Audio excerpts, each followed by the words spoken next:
Isn't mindfulness just another name for concentration?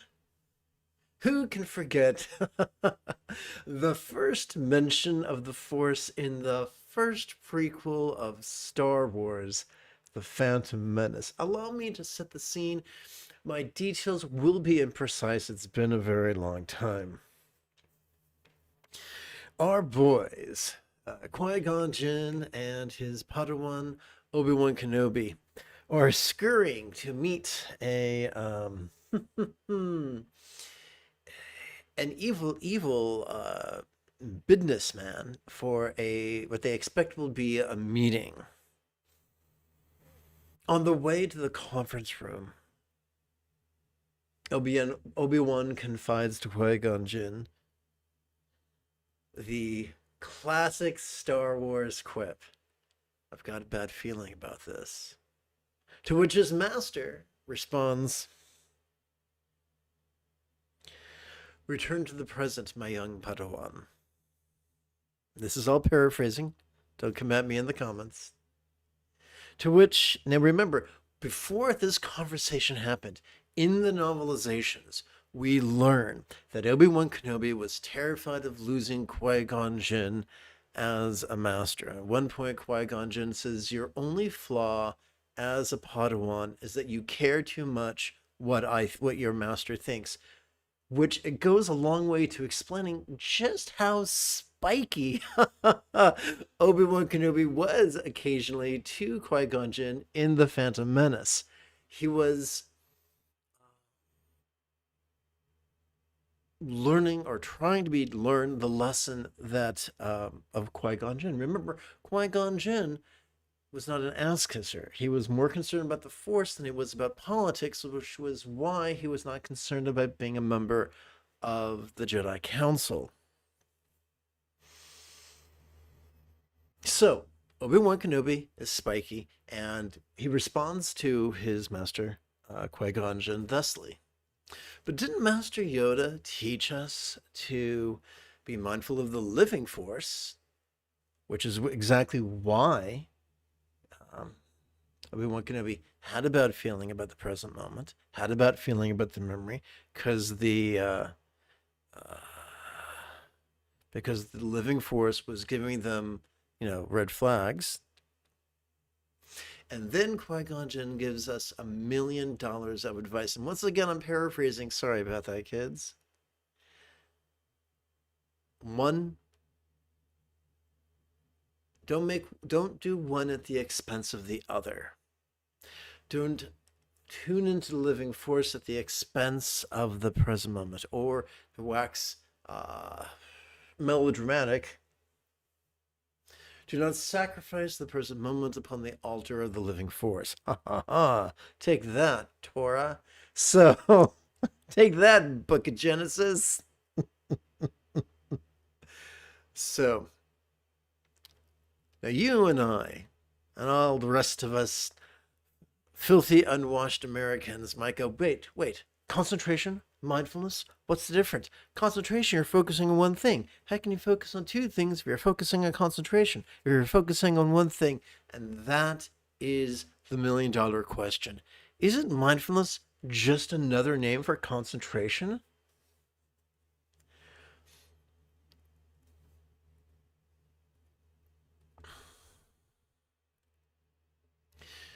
What is the root of concentration? Consider this. Concentration is the fruit of a poisoned tree. Insert melodramatic music here. Dun, dun, dun. Consider, if you will, the Buddha, his cousin, and yin and yang. So many times, the more persnickety meditation students will say, "Hey, dude, man, you can't use yin and yang to describe meditation because the Buddha didn't speak Chinese, motherfucker." To which I would say, "Hey, you kiss your mother with that mouth." So, but when we look at the Buddha's cousin, the evil, wicked Devadatta, he was pretty much yang. He was pretty much rigid, fearful, controlling, elitist, cryptic, competitive, and cruel. What about the Buddha? So, what about what's wrong with this? Don't self-help teachers tell us to be, you know, uh, go-getters? And didn't way back in the 80s and 70s, didn't Anthony Robbins teach folks how to become master manipulators? Didn't he charge them inordinate sums to learn this skill? What's the problem with yang and rigidity and concentration and the like? Lions and tigers and bears, we're told. Because it unleashes the monster in the basement, and every kid, with or without a basement, knows there are monsters. And when they're not in the basement, they're in the closet or under the bed. Could we have a monster under the bed in our own brain? Yes, and it's a little teeny pea-sized thing us big kids call the amygdala. Write that down. That's a winning answer in Scrabble. The amygdala is neurologically the seat of both fear and aggression. When our experience of peril is sufficient, we will be our fMRIs, functional magnetic resonance imaging, displays that this is the area that lights up. This is what makes us cranky. This is what makes us rigid. This is what makes us flighty. This will make our worst nightmares come true.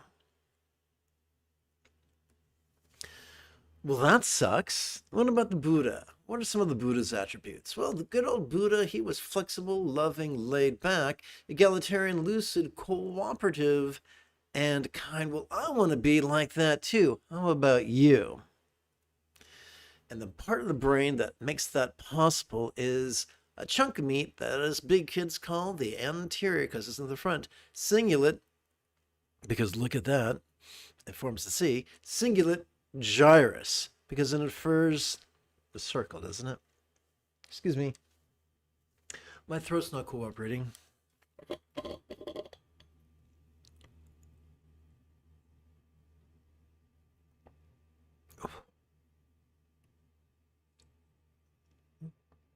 Come on, warm water, work your magic.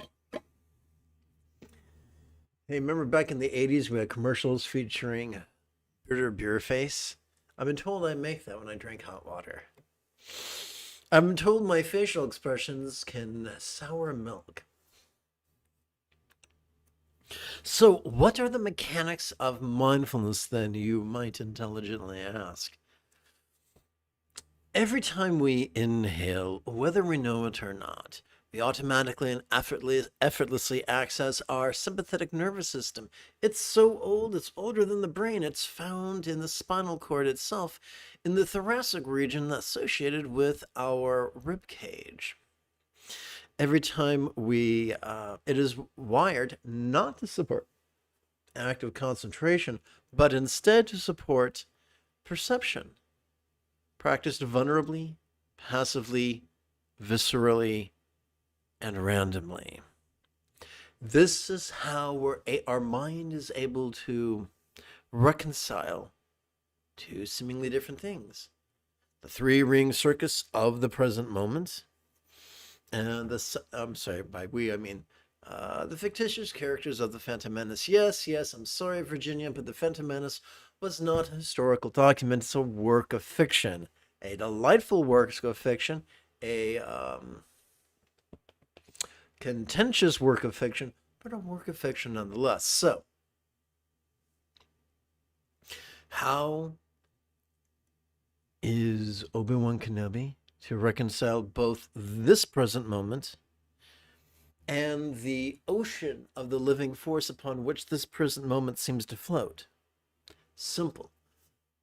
It's not Obi-Wan Kenobi's task to single-pointedly and rigidly concentrate on this present moment and then that present moment and then the next present moment, but instead to experience a diffuse awareness that can encompass both. Think of it this way. As a little boy, it didn't take me long to learn that I hated school.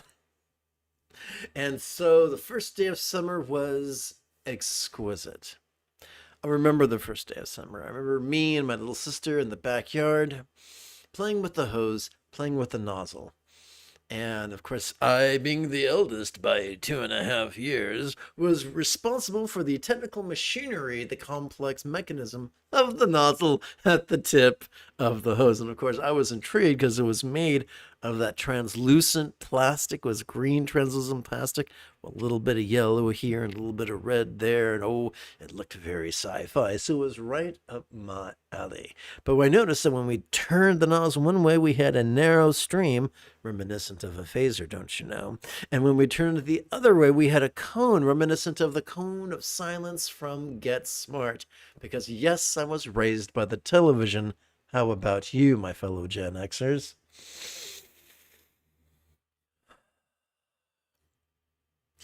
Concentration is like that narrow phaser-like stream. Mindfulness is like that diffuse cone. It's soft, it's perceptive. Think of it physiologically. Concentration is like using our foveal vision to thread a needle.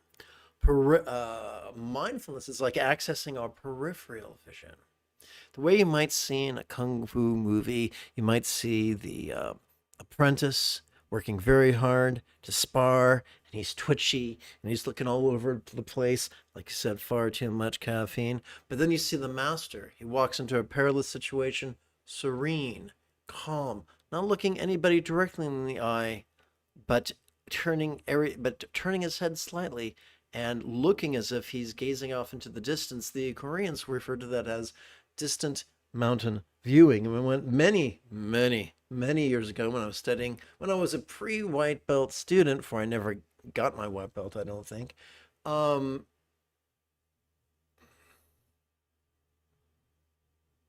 They told us that that was the key to masterful combat, accessing the peripheral state. Accessing the peripheral, accessing the portion of the nervous system through the portal of peripheral vision.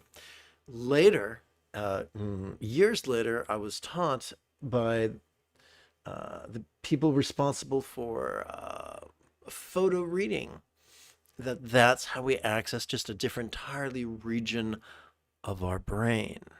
So the key, my friends, to going from cranky, frightened amygdala to empathetic and gracious anterior cingulate gyrus is as simple as switching from foveal vision to peripheral vision, from concentration to mindfulness. That is how we surf the living force without losing the present moment.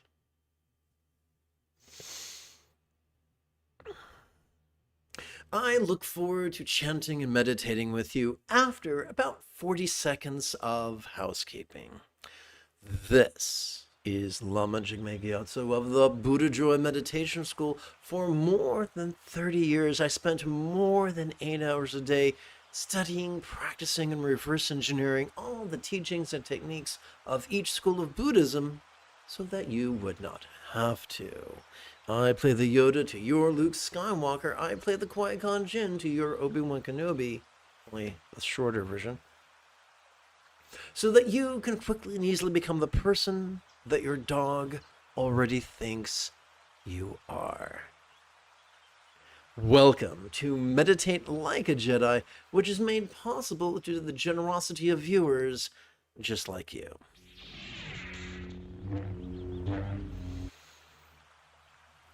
We are kicking back with Dudjum Lingpa's Tesar Gondro. This is the old gangster, the original. This is not the person that many people thought was his reincarnation, who made all types of changes. This is the old bit. This was translated under the supervision many years ago by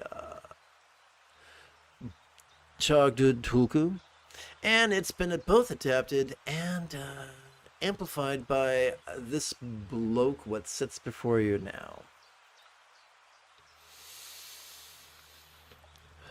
What is this bit about Anu Yoga? All the techniques in this text fit into 4 categories: contemplations of sutra, practices of Tantra. The Tantric practices fit into 3 headings or under 3 headings, and those would be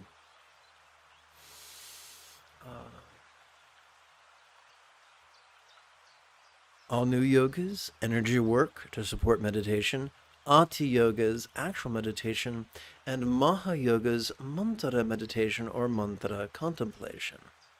So I'm saying all that to say this. This text contains everything you need to know to become a Buddha easily, effortlessly, pleasurably, quickly.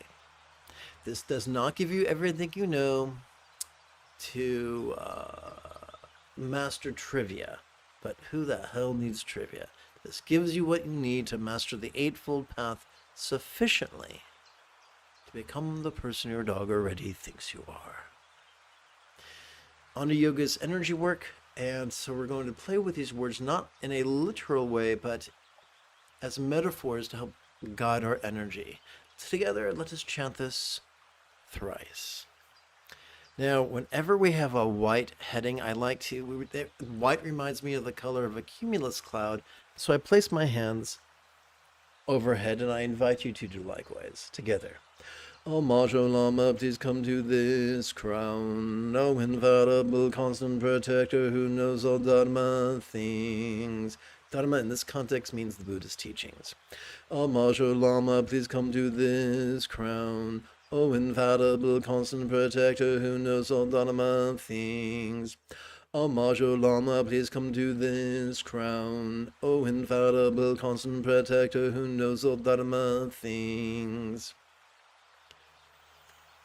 And now we prepare for this morning's first meditation. Remember, as children, our primary or secondary caregiver bolted training wheels onto our bicycle so that we would not plummet 24 inches to our death, or at least to abrasion.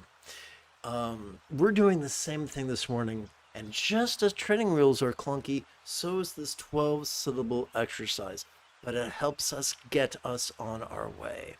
As we inhale, we silently and mentally recite perceiving this very turbulent play of mind. How is mind turbulent? Well, mind notices appearances, sounds, sensations, flavors, scents, and the like. Mind emotes, intends, reasons, recalls, and imagines. And so, this aspect of mind, this mindful aspect of mind, is represented iconographically, through the icon of a couple, a copulating couple. The woman, the color of a white cumulus cloud, is seen sporting in tantric union in wild abandon. Her partner is not threatened by her spontaneity. He's relaxed, he's mellow, he's enjoying the ride. As we exhale, we silently and mentally recite, relaxing into mind's non-graspable nature.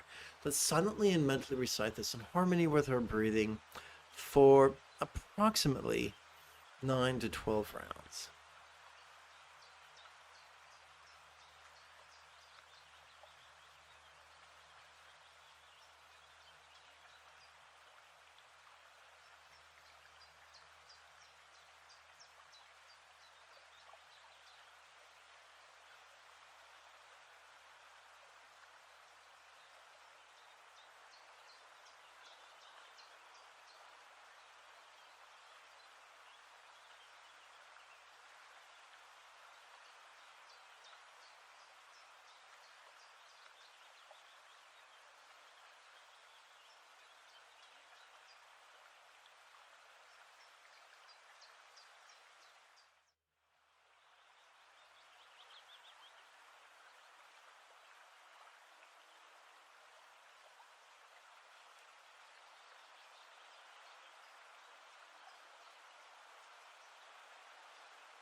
We talked about how Devadatta was elitist. And you know what?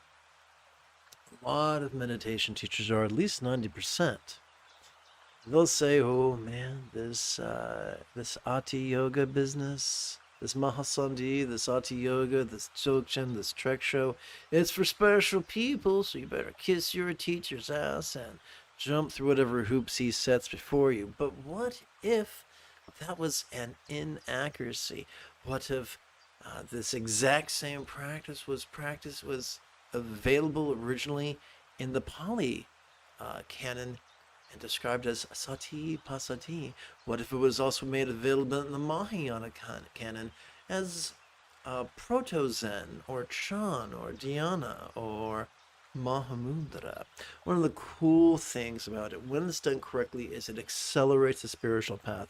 And instead of spending years or decades contemplating the finer points of dogma, we can simply recite it and relax. And that's what we're going to do right now with our first sutra recitation pertaining to our precious human life, which nurtures the joyful enthusiasm of the sixth fold of the eightfold path. Together, let's chant. It is extremely difficult to find such freedom and opportunities as we have. And now, quick like a bunny, let's do absolutely nothing and sit down. But first, let's remove the first of two metaphoric training wheels and reduce our exercise from 12 syllables down to 3. During the inhalation, silently and mentally reciting, "Notice this." During the exhalation, silently and mentally reciting, "Relaxing."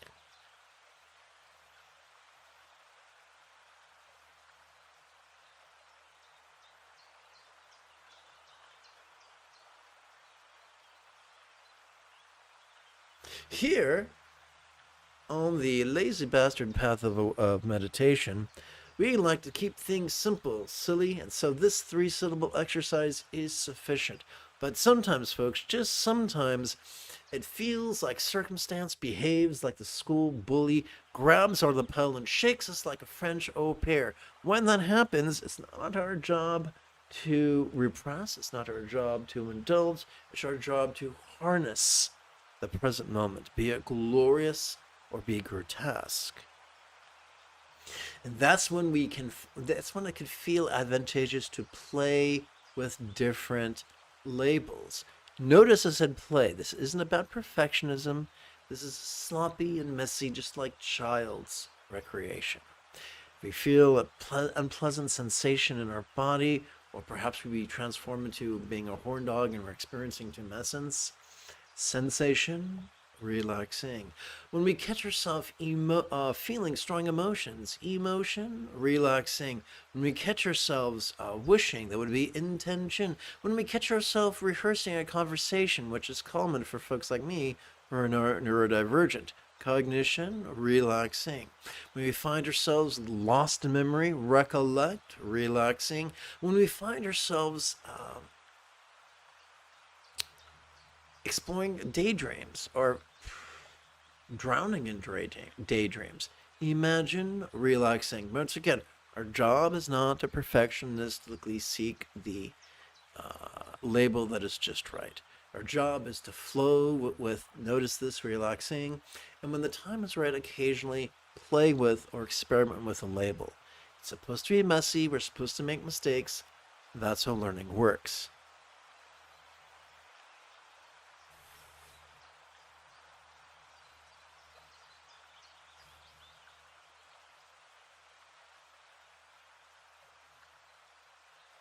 Some fundamentalist teachers say you must close your eyes. Others say you must open your eyes. Some say you must stare at the sky. Some say you must stare at the horizon. Some say you must stare at the earth. Listen to your body. Do what seems to work best in the present moment. Remember, we traverse the path of softness, not the path of rigidity.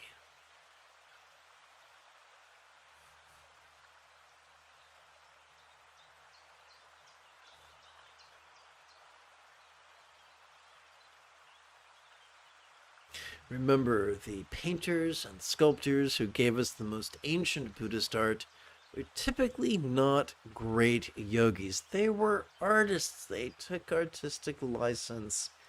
Let us not be too literalist in our assessment of Buddhist art.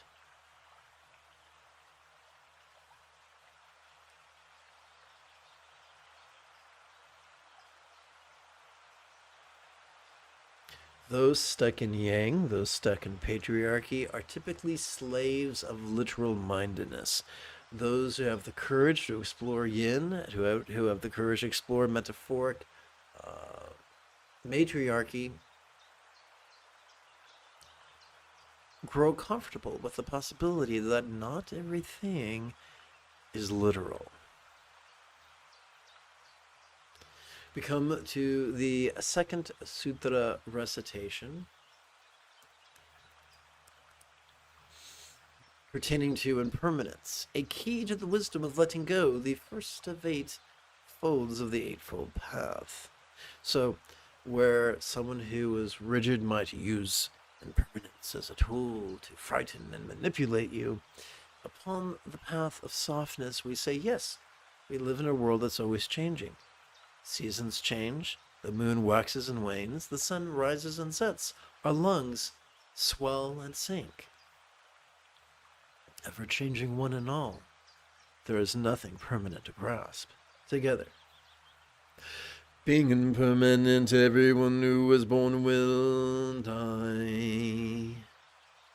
At last, we remove the second of 2 metaphoric training wheels and reduce down to just 1 syllable meditation. As we breathe in, we could silently and mentally recite the demonstrative pronoun this, and as we exhale, we could silently and mentally recite the monosyllabic verb ease, which is a synonym of the verb relax.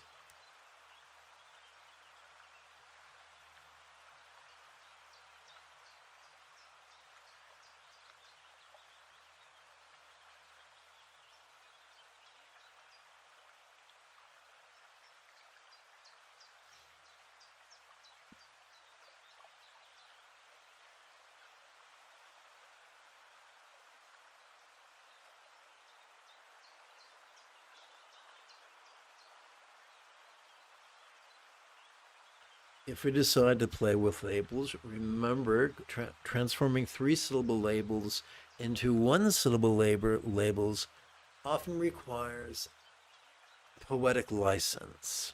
So when referring to physical sensations, we use the noun form. When working with emotional sensations, we use the verb feel. When working with recollection, we use the preposition then. And when working with imagination, we play with the verb dream.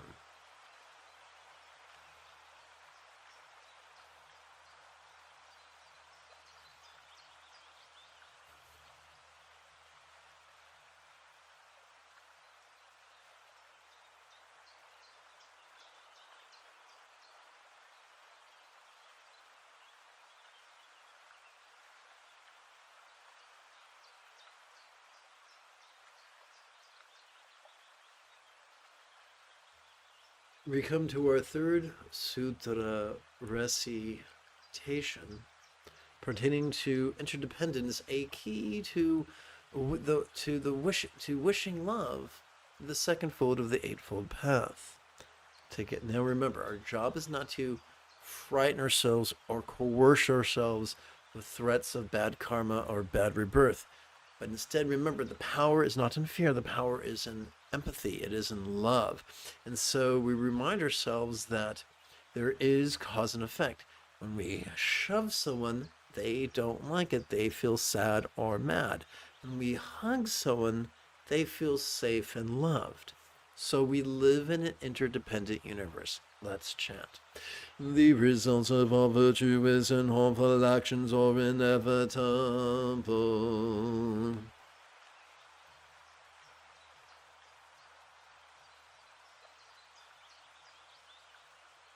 Allow me to remind you, the moment you have a specific question about Buddhist meditation, Buddhist philosophy, or how to apply them, type your question in great detail in the chat window.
We come now to the fourth sutra recitation pertaining to stress, or our experience of stress helps us relate to other people empathetically. A key to compassion, the second fold of the Eightfold Path. Together. The three realms we experience as samsara cycle, or like an ocean of suffering.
We come now to the fifth sutra recitation of supplication, an additional key to enthusiasm, the sixth fold of the Eightfold Path. Remembering this, may my mind turn toward Dharma. Quick like a bunny, we skedaddle to the sixth sutra recitation, seeking refuge, a key to right enthusiasm, another key to right enthusiasm's sixth fold. So, as always, we're taking a non-superstitious approach, taking refuge in the Lama, who embodies the three jewels. Those are metaphors for the example of the Buddha, real or archetypical, the teachings of the Buddha, and there are many teachings, they're probably not all from the Buddha. Which teachings do we rely on? The ones that work. We experiment with the teachings we receive. We test them out in the laboratory of our body, and look at that. The display went cuckoo for Cocoa Puffs. Anytime the display goes cuckoo for Cocoa Puffs, you are welcome to bring it to my attention in the chat window. I promise not to take umbrage. So taking refuge in the Lama just means following your teacher's example, instructions, and relying on his students. The students clearly are not teachers, but they have areas of expertise. One student may be a mechanic, one student may be a CPA. You might have some expertise you can lend to other students. And so we cooperate one with each other and live as a community, metaphorically through the magic of the intertubes. Let's chant. From now until I reach the very heart of enlightenment, I take refuge in the Lama who embodies the three jewels. As someone with ADHD, I love using exercise as a font of dopamine. So once in a while, I will once in a while. On a good day, once a day, around 10ish, I will stand outside in the sunlight in my compression shorts and perform variations of geriatric step back squat thrusts before a Buddhist statue while reciting these 4 lines. And that way I get to combine meditation with exercise and sunbathing. And then when I'm done, I sit in meditation. It's great fun. Is it mandatory? No. Will you go to hell if you don't do it? No. But is it a fun way to blend a spiritual path, the spiritual and the mundane? I like to think so.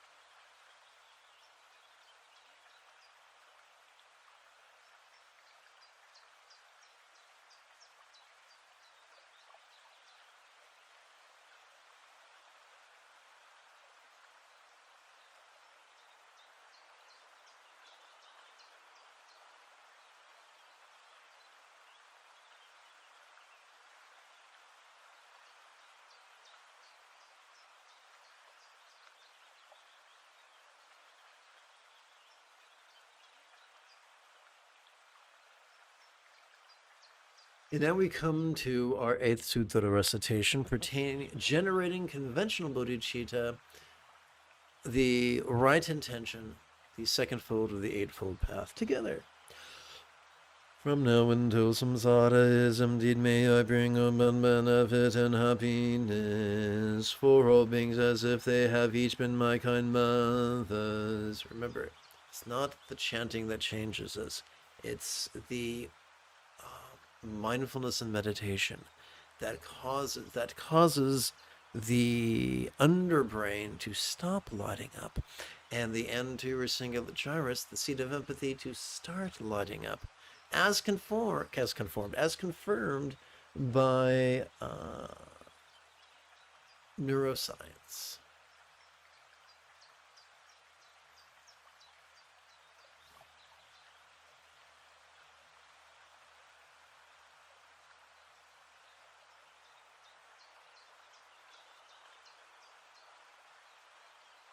Hey, OGs, remember way back when we were kids, we used to watch Sesame Street?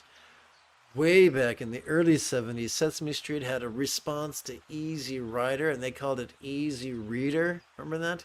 We get to ease on down the path of enlightenment, reminiscent of The Wiz.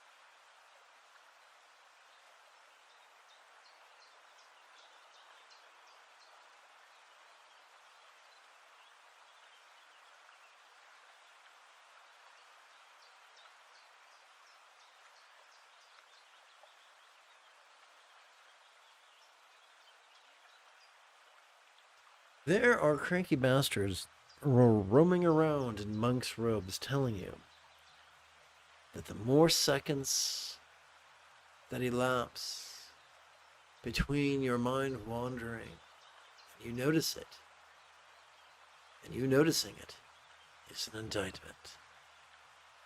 Nope, no, it's not. We don't have to maintain a sense of rigid readiness. We're allowed to be sloppy. Yes, Jeff Beck was a technically more proficient, more cleaner guitarist than Jimmy Page, but sloppy Jimmy Page changed the world of music and for one time was the king of rock and roll, as the lead guitarist for Led Zeppelin. Welcome to the sloppy, lazy, messy path of enlightenment. How messy is it? The Buddha had to keep restarting. As a prince, he restarted as a homeless yogi. As a homeless yogi, he restarted in one teacher's ashram. As a member of the ashram, he left the ashram and restarted as a member of a different ashram. As a member of the second ashram, he started over again and went to live, returned to the woods, and lived with ascetics. Practicing asceticism almost to the point of death, he started over again and just practiced mindfulness meditation. The Buddha had the courage to make mistakes and learn from them. And we get to follow in his footsteps. By the way, a very good-hearted person confided in me that as they are trying to get away from should and live from flow, they're noticing that their domicile is becoming increasingly messy. That's par for the course. Eventually, as one lives more and more, as one's choices and utterances and deeds flow more and more from centered spontaneity, you'll find your natural revulsion point. And when eventually you viscerally feel, I'd like to tidy. Not I should tidy, not if I don't tidy something bad's going to happen, but this seems like a good moment to tidy. That will happen. For instance, I live with a wonderful woman whose only flaw is her choice in men, her taste in men. So we have a different perceptual boundary for things being ready to be cleaned. And once something crosses my attention, it's ready for this to be cleaned. I'll clean it as best I can. It's maybe not ready for a surgical theater, but it's clean enough. At least it seems that way. So we're always changing. At first, it may take a lot for us to begin to flow into cleaning. Eventually, it might not. It's always changing. Life's an exciting journey. Have fun. We come to Tantra's mandala offering, training in generosities, kindness, of communication, conduct, and commerce. The third, fourth, and fifth folds of the Eightfold Path. There are those who say that the essence, the 50% of the Eightfold Path is simply loving kindness, and that is all you need. That if that's what you practice, then all the vows of morality, the hundreds of vows of morality, are taken care of. Together. To perfect the two accumulations, I offer the wealth and splendor of all my lives to the three jewels. To perfect the two accumulations, I offer the body, wealth, and splendor of all my lives to the three jewels. To perfect the two accumulations, I offer the body, wealth, and splendor of all my lives to the three jewels.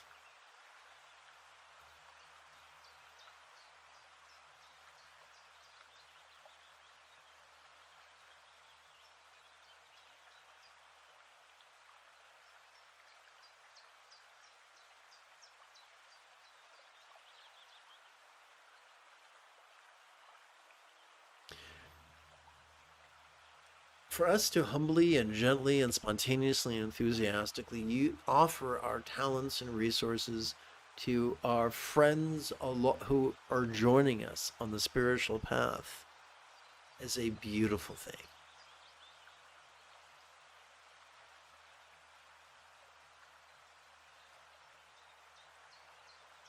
I once had an advisor from Scotland who said, "Ugh, you're giving away the whole sweetie shop." To which I responded, dude, you can't outgive the universe.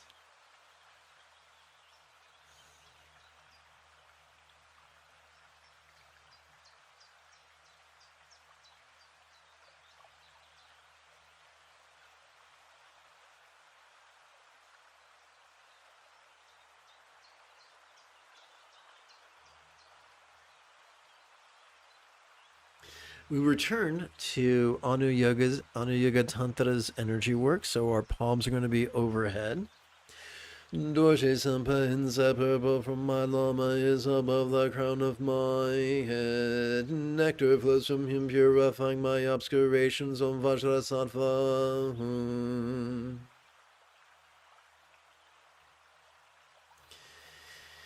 As we relax, so this is the 8th sutra recitation.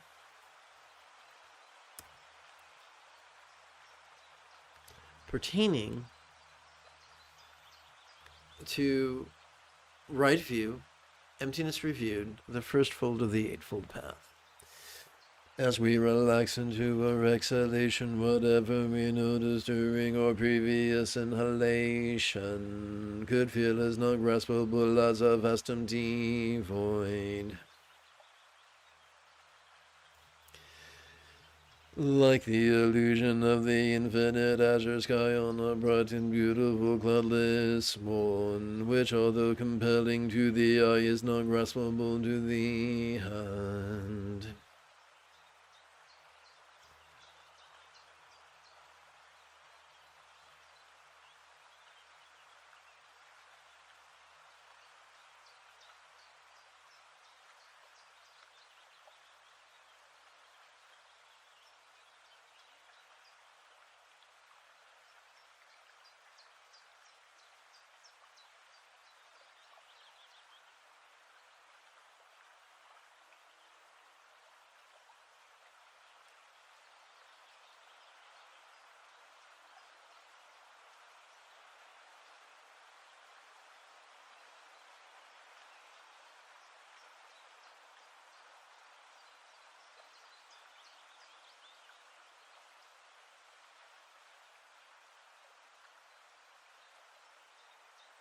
Let us practice the wisdom of letting go's Mahayoga Tantra, the first vision mantra contemplation, leapfrogging over circumstantial clinging.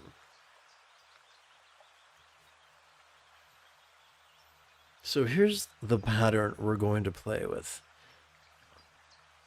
We're going to work with 2 rhetorical questions. The first one, we're going to chant verbally. It's rather extensive. The second, we're going to recite silently and mentally. It's rather concise. During our inhalation, we'll silently and mentally recite the rhetorical question, which means we don't try to actively answer it. During our exhalation, we'll physically relax as best we can while chanting this 6-syllable mantra. Once again, you got a question, type it in the chat window. How is it that as we inhale, all calm and lots of circumstances could appear quite vivid? Yet as we relax into our purifying exhalation, they could feel as not graspable as a real or imagined paradise or vault of light.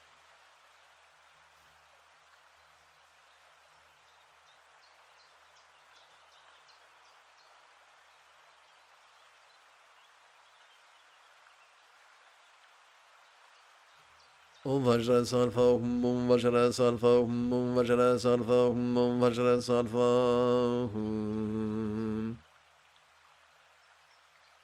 Om Vajrasattva, Om Vajrasattva, Om Vajrasattva, Om Vajrasattva. The Sturgeon's Law reminds us that 90% of all teachings is crap, and 90%, at least 90% of all tantric practitioners get confused. And they do not look at similes or metaphors as figures of speech, but as literal instructions. And so they squander their time and energy concentrating on visualizations. But the founder of Dzogchen, Prahevajra, warned against such folly. The only reason we work with this imagery is to support the similes and metaphors that help us contemplate awareness and letting go, and later on, love and letting go. Om Vajrasattva, Om Vajrasattva, Om Vajrasattva, Om Vajrasattva. Om Vajra Sattva, Om Vajra Sattva, Om Vajra Sattva, Om Vajra Sattva.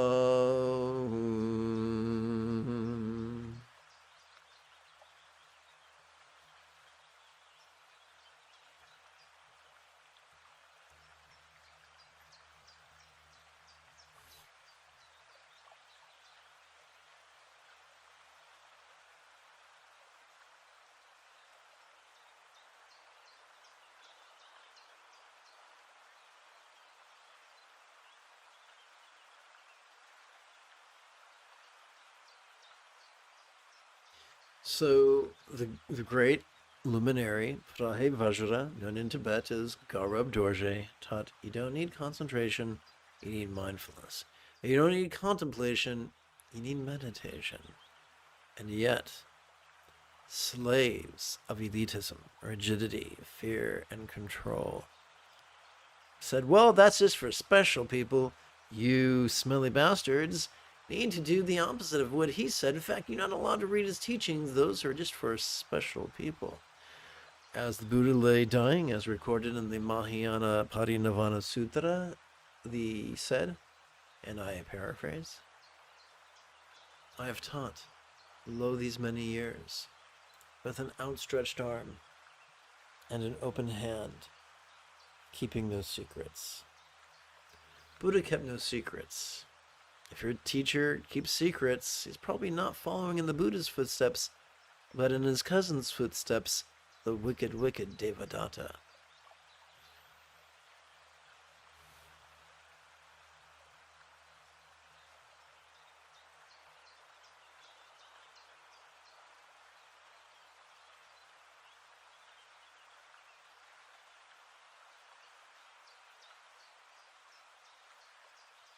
Felt oh so hoodwinked oh so many years ago when my teacher said, man, you got to jump through these long rim hoops before you get your highest yoga tantra empowerment. So I did, and then I did. And then imagine my shock when I said, oh yeah, did I say highest yoga tantra? Well, now you got to prepare for your first 3-year retreat. But wait, you can't do a 3-year retreat till you've collected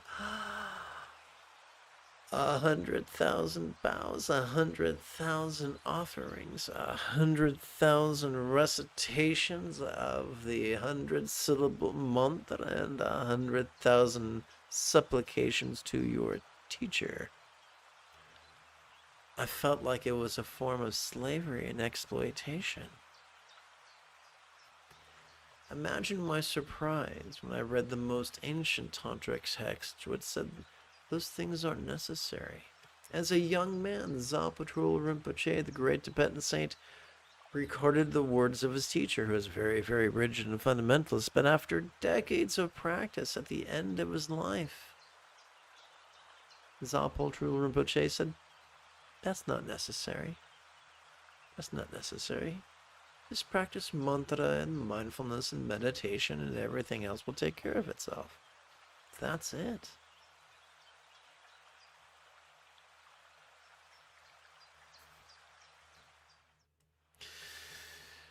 We come to the wisdom of letting goes, Mahayoga Tantra, the second visions, mantra contemplation, leapfrogging over physical clinging. Yes, there are 4 bases of mindfulness: the circumstantial, the physical, the interpersonal, and the mental, and we have a contemplation for each of them.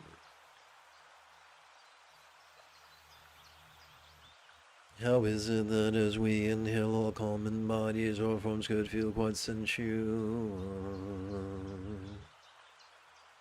Yet as we relax into our purifying exhalation, they could feel as non-graspable as a real or imagined archetype or yidam of light.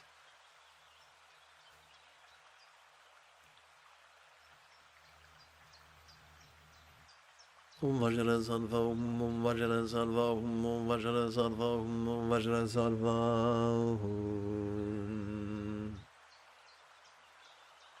Om Vajra Sattva, Om Vajra Sattva, Om Vajra Sattva, Om Vajra Sattva. Om Vajra Sattva, Om Vajra Sattva, Om Vajra Sattva, Om Vajra Sattva, Om Vajra Sattva, Om Vajra Sattva, Om Vajra Sattva, Om Vajra Sattva.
We come to the wisdom of letting go's Mahayoga Tantra, the third vision's mantra contemplation, leapfrogging for interpersonal clinging.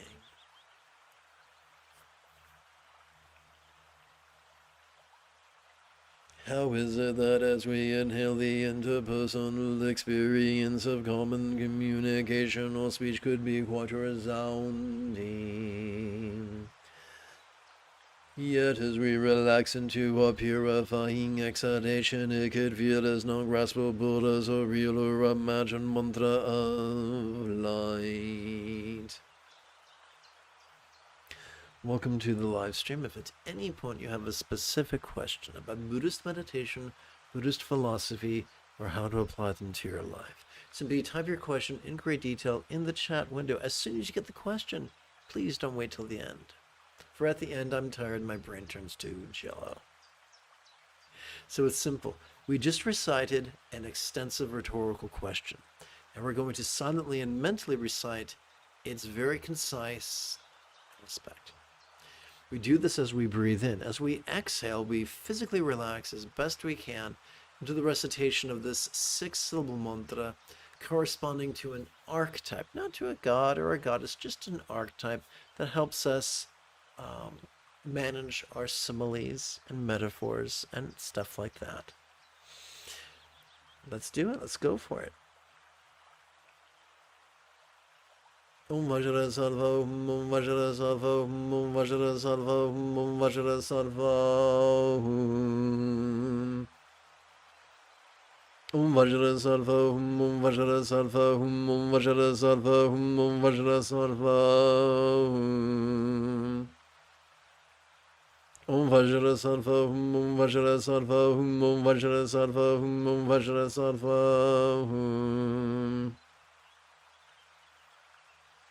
Om Vajra Sattva, Om Vajra Sattva, Om Vajra Sattva, Om Vajra Sattva.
We come now to the wisdom of letting go's Mahayoga Tantra, the fourth vision's mantra contemplation, leapfrogging over mental clinging together. Placing your hands together over your head helps guide the energy to support meditation. How is it that as we inhale, we could perceive mind's functions quite clearly? Oops, there is no word quite. Let's try this again. How is it that as we inhale, we could perceive mind's functions clearly?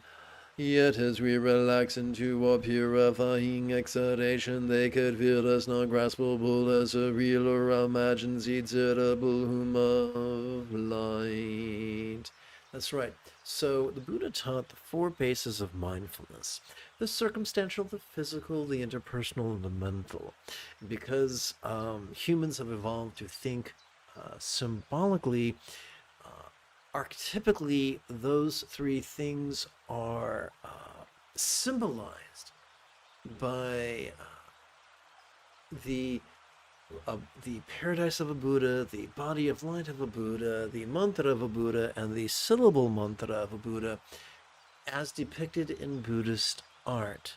Not to be taken literally, but to be taken metaphorically. For those 4 things, if they are comprised of light, then they would be perceptible, but not tangible, and that's the idea we're playing with here.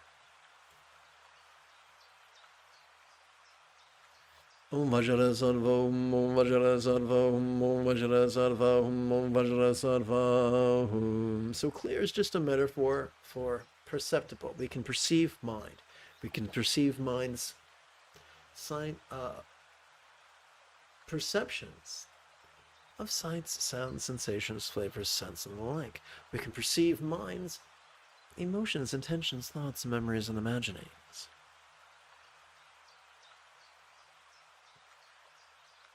Om Vajra Sarva, Om Vajra Sarva, Om Vajra Sarva, Om Vajra Sarva.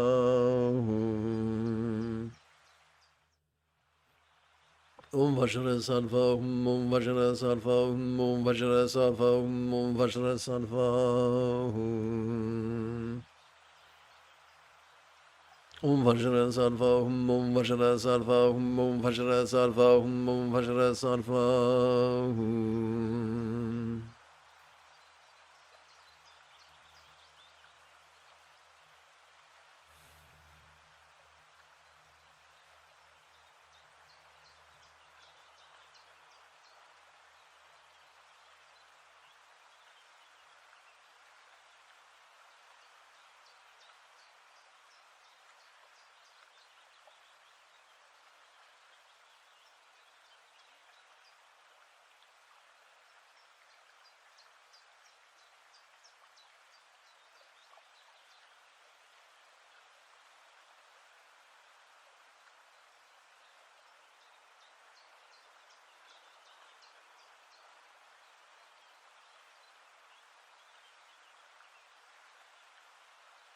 In the 1980s and 90s, there was a Tantric Buddhist cult. And although the founder was very generous in spirit, his senior students weren't terribly wise, but cruel, and they weren't terribly loving. They were cruel and clever and not wise and loving. And a tale is told of one of his nuns who approached him and said, when she was visiting the England Center, she said, thus and such center is so cruel to me and others. Please help me, O Lama, please help me, my teacher. And the leader of the cult said, I am not your teacher. After that woman had spent years bowing to his photograph and reciting his name mantra, to be told that was devastating to her.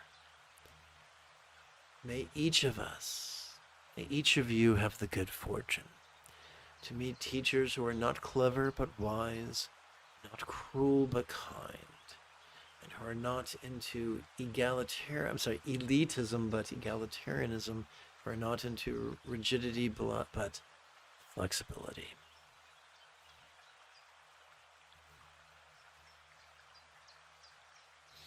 We return to Yanu Yoga Tantra's energy work, but this time it's blue, so please place your puckered palms in front of your sternum.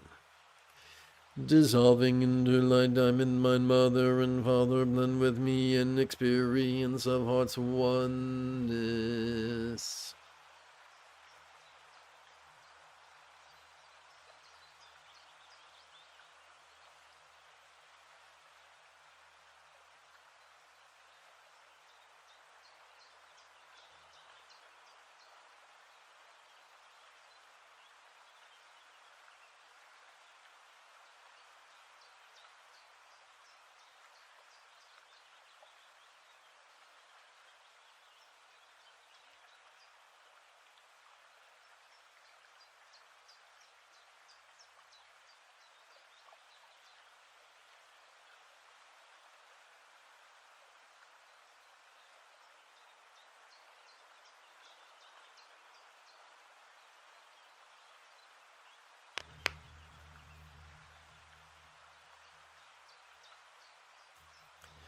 Puckered palms overhead.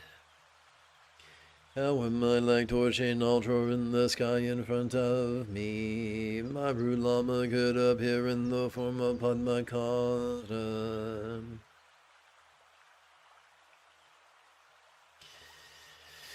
Embodiment of all Buddhas of the three times most excellent Lama, I pray to you.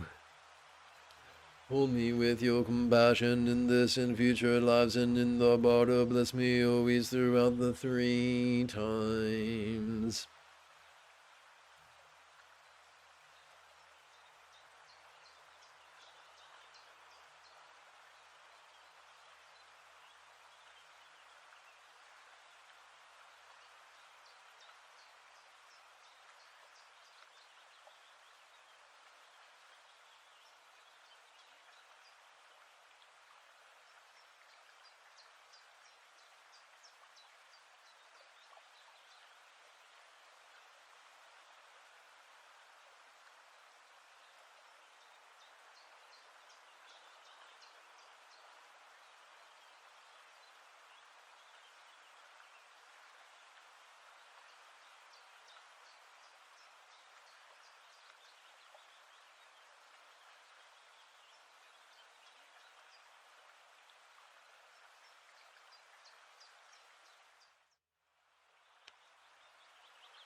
Let us practice loves. Mahayoga Tantra Mantra contemplation, leaping over circumstantial competition and replacing it with cooperation, with compassion's cooperation.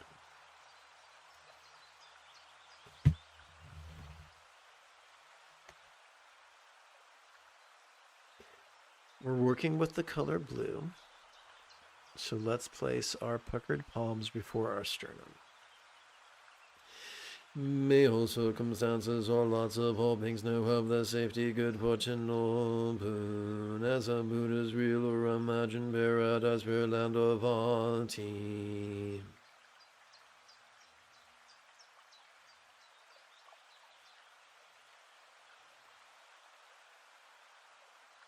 Om Ahum Vajra Guru Manmaziri Hum Om Ahum Vajra Guru Manmaziri Hum Om Ahum Vajra Guru Manmaziri Hum Om Ahum Vajra Guru Manmaziri Hum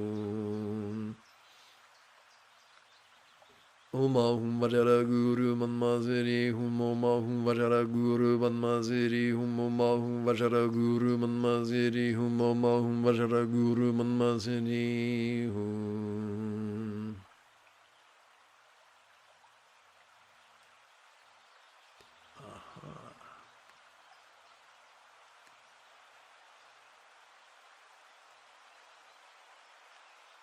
Hum Om Ahum Vajra Guru Manmaziri Hum Om Ahum Vajra Guru Manmaziri Hum Om Ahum Vajra Guru Manmaziri Hum Om Ahum Vajra Guru Manmaziri Hum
Let us practice love's Mahayoga Tantra, or mantra contemplation, leaping over physical competition, replacing it with compassionate cooperation.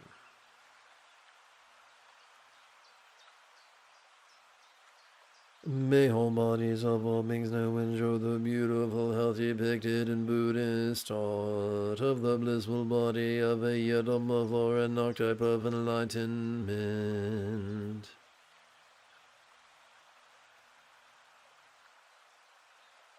Om Ahum Vajra Guru Manmaziri Om Ahum Vajra Guru Manmaziri Om Ahum Vajra Guru Manmaziri Om Ahum Vajra Guru Manmaziri Om Ahum Vajra Guru Manmaziri Om Ahum Vajra Guru Manmaziri Om Ahum Vajra Guru Manmaziri Om Ahum Vajra Guru Manmaziri Om Ahum Vajra Guru Manmaziri Om Ahum Vajra Guru Manmaziri Om Ahum Vajra Guru Manmaziri Om Ahum Vajra Guru Manmaziri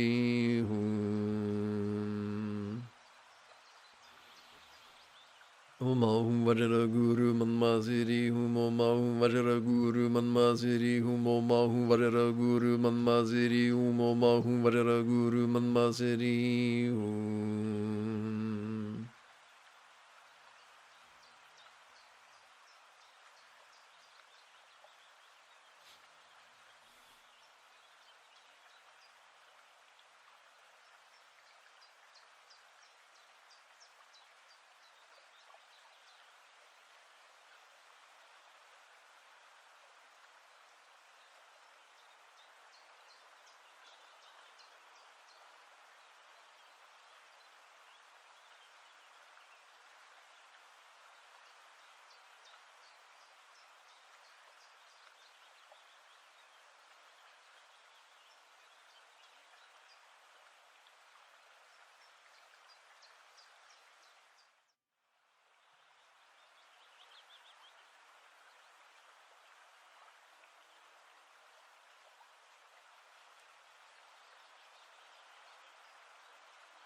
We now contemplate love's Mahayoga Tantra Mantra contemplation, leaping over interpersonal competition, replacing it with compassionate cooperation.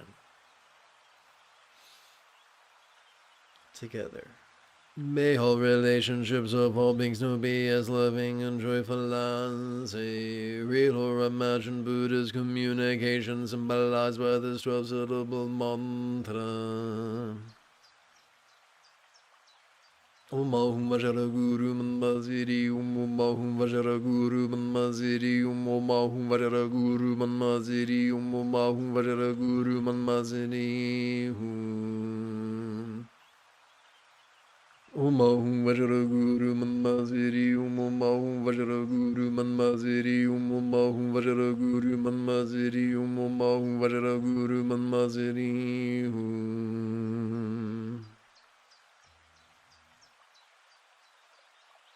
Om Ahum Vajra Guru Manmaziri Om Ahum Vajra Guru Manmaziri Om Ahum Vajra Guru Manmaziri Om Ahum Vajra Guru Manmaziri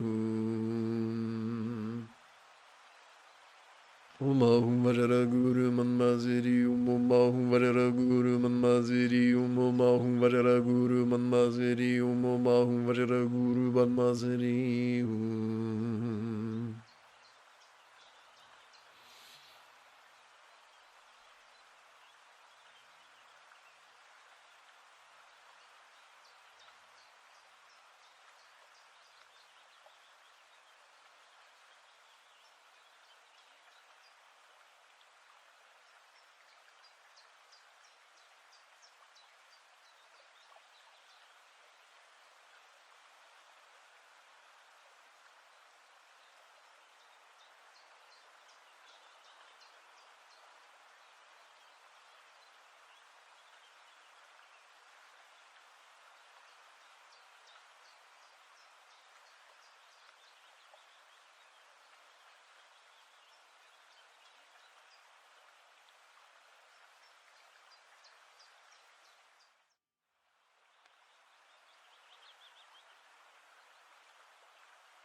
We come to love's Mahayoga Tantra Mandala contemplation, leapfrogging over mental competition, replacing it with compassion's cooperation.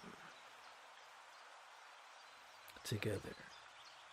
May all minds of all beings be as wise and peaceful as the mind of a Buddha of law symbolized by a one-syllable seed bija mantra or clay drop.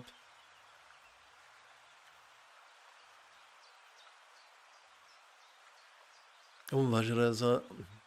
Om Ahum Vajra Guru Manmaziri Om Ahum Vajra Guru Manmaziri Om Ahum Vajra Guru Manmaziri Om Ahum Vajra Guru Manmaziri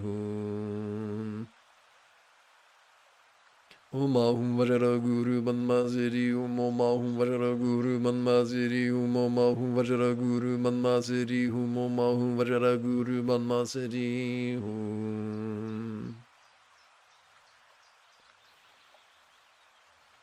Om Ahum Vajra Guru Manmaziri Om Ahum Vajra Guru Manmaziri Om Ahum Vajra Guru Manmaziri Om Ahum Vajra Guru Manmaziri Om Ahum Vajra Guru Manmaziri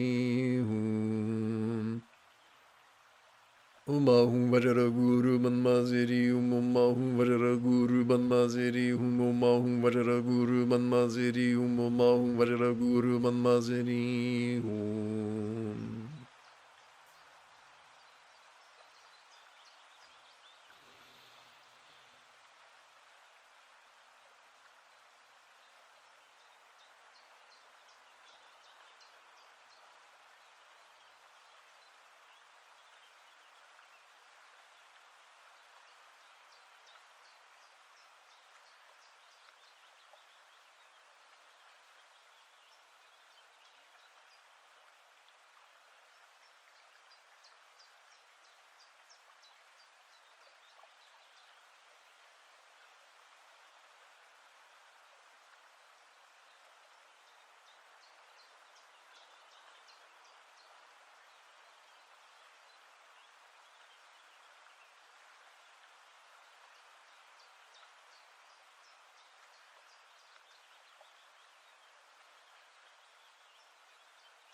May I receive all the blessings and empowerments of enlightenment from speech and mind. Palms overhead, if you please. Benzo Guru Kaya Wakatita Siddhi.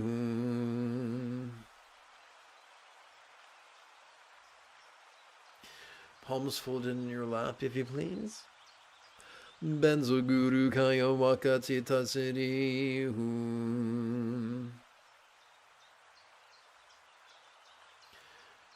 Palms before your throat. Benzo Guru Kaya Wakatita Siddhi. Center of left palm upon your navel. Center of right palm upon that. Benzo Guru Kaya Wakatita Siddhi.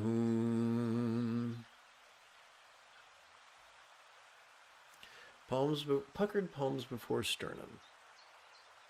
Benzo Guru Kaya Wakatita Siddhi. Together. The Lama dissolves into light and blends with me in all hearts and separability. I behold the true face of the ultimate Lama, the union of spontaneous awareness and emptiness.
I pray to thee, protector Amitabha, bless me that I may master the profound path of Pawan.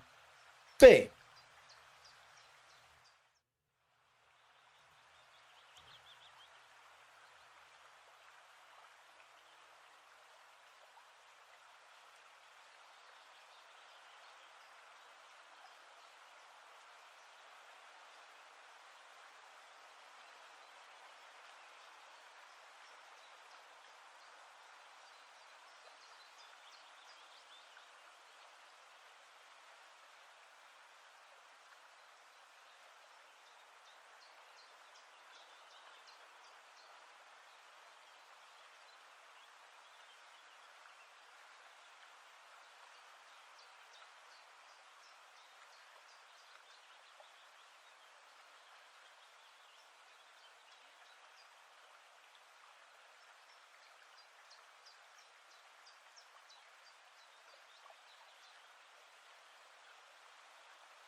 We come to Tantra's show slicing offering. Training in generosity is kindness, of communication, conduct, and commerce, the third, fourth, and fifth folds of the Buddha's Eightfold Path.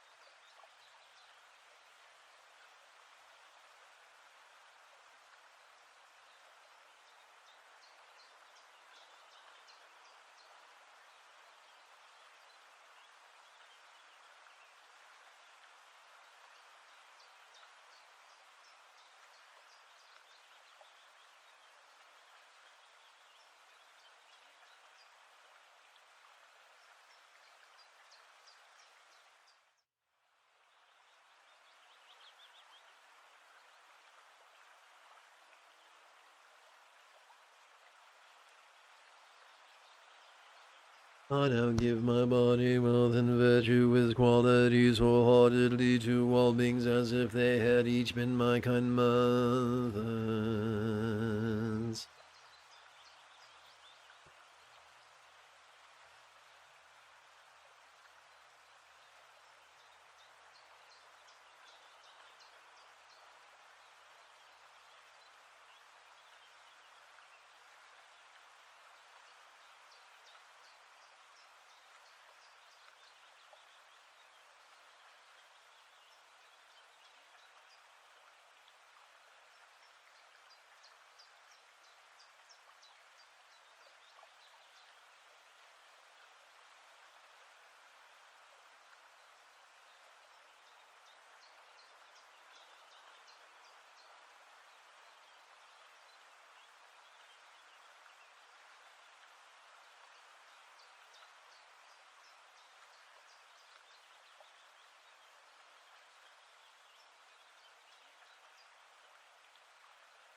That's weird.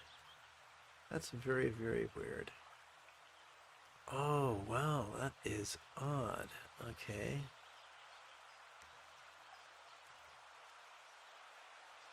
Okay. So to seal this morning's practice with a loving chant. Without hindrance may I ensure enormous benefit for all beings. Without hindrance may I ensure enormous benefit for all beings. Without hindrance may I ensure enormous benefit for all beings.